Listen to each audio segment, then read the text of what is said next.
কলকাতার এত কাছে এত সুন্দর একটা ঘুরতে যাওয়ার জায়গা আছে তা কিন্তু আমরা অনেকেই জানি না। মাত্র 40 মিনিট দূরে অবস্থিত ঘটকপুকুরে বনবিথি রিসর্ট। আজকে যাব সেখানেই, চলো তোমাদেরকেও সাথে নিয়ে যাই। এখন সকালে 7টা মতো বাজে, আমরা বেরিয়ে পড়েছি আমাদের ডেস্টিনেশনের উদ্দেশ্যে। এটা নিয়ে কিন্তু আমার এখানে থার্ড টাইম আসা, কারণ জায়গাটা এত ভালো লাগে, আমার তো বারবার আসতে ইচ্ছা করে। শহরের কোলাহল থেকে বেরিয়ে কিছুটা দূরেই এমন সুন্দর নির্ঝঞ্ঝাট একটা জায়গা, ছুটি কাটাতে একবার হলেও কিন্তু আসতেই হবে। এই রিসর্টের খুঁটিনাটি সব কিন্তু লং ভিডিওতে দেওয়া আছে, তোমরা পারলে ওটা একবার দেখে নিও। আমরা কিন্তু এখানে 12টা 1টার ভিতর পৌঁছে গেছিলাম, আর গিয়েই আমাদের ভীষণ খিদে পেয়ে গেছিল, তাই জন্য আমরা লাঞ্চটা অর্ডার করে দিয়েছিলাম। লাঞ্চে কিন্তু নিয়েছিলাম স্টিম রাইস, ডাল, পোস্ত, ঝুরি আলু ভাজা, সালাড আর চিংড়ি মাছের মালাইকারি। এখানের খাবারের কোয়ালিটি কিন্তু বেশ ভালো ছিল। আগের যতবার এসেছি প্রত্যেকবারই ভীষণ ভালো খাবার কোয়ালিটি পেয়েছি, কিন্তু এবারে একটু আশাহত হয়েছি, কারণ চিংড়ি মাছের মালাইকারির যে চিংড়ি মাছটা সেটা একদমই টাটকা ছিল না, আর একটা বাজে গন্ধ লাগছিল। সামান্য একটু খেয়ে কিন্তু আমি ফেলে দিয়েছিলাম, আর গ্রেভিটাও কিন্তু একদমই ভালো ছিল না খেতে।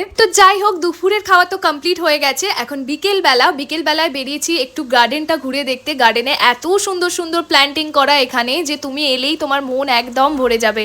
এমন কোনো গাছ নেই যে এখানে লাগানো নেই, প্রতিটা ফুল গাছে একদম ভরে ভরে ফুল। আর সন্ধে নামতেই কিন্তু লাইটিং গুলো জ্বালাতে এই জায়গাটা সৌন্দর্য কিন্তু দুগুণ বেড়ে গেছিল। আর এখানে কিন্তু ফ্রেন্ডস বা ফ্যামিলি নিয়ে এলে তোমরা মজা করতে পারবে চুটিয়ে, কারণ এত নিরিবিলি জায়গা যে নিজেদের মতো করে ভীষণ আনন্দ করতে পারবে। আর এই রিসর্টের ভিতরেই রয়েছে একটা সুন্দর বেকারি শপ, যেখান থেকে আমি ব্ল্যাক ফরেস্ট কেকটা অর্ডার করেছিলাম, ভীষণ টেস্টি ছিল। আর সন্ধ্যেবেলা স্ন্যাক্সে নিয়েছিলাম চিকেন তন্দুরি। আমরা হাফ চিকেন অর্ডার করেছিলাম, যেহেতু আমরা দুজন ছিলাম। এটার প্রাইস ওই 200 থেকে 300 ভিতরেই ছিল, আর খেতে কিন্তু দুর্দান্ত ছিল। আর সাথে অর্ডার করেছিলাম ক্রিসপি চিকেন, আর তার সাথে ডিনারে ছিল চিলি চিকেন, স্টিম রাইস, গাজরের হালুয়া, গ্রিন স্যালাড, সাথে বাটার নানও ছিল, সেটা তোলা হয়নি। তাড়াতাড়ি করে ডিনার করে নিলাম, আর ডিনার করার পর কিন্তু আমরা একটু হাঁটতে বেরিয়েছিলাম। আর তোমরা কারা আমার মতো এরম চিলি চিকেন দিয়ে ভাত খেতে ভালোবাসো আমাকে কিন্তু অবশ্যই জানিও। আর সকালবেলা তো চলে এসেছি বনভোজনে, এটা এদের রেস্টুরেন্ট এরিয়া। এখানকার কমপ্লিমেন্টারি কিন্তু বেশ নজর কাড়ে, কারণ সব জায়গাতেই কমপ্লিমেন্টারিতে একটু আধটু লম্বা চওড়া লিস্ট থাকেই, এখানে কিন্তু বিশাল বড় লম্বা চওড়া একটা লিস্ট। সেখানের মধ্যে থেকেই খুঁজে খুঁজে নিয়েছি আমার ভালো লাগার কয়েকটা খাবার। নিয়েছি ছোলে ভাটুরে,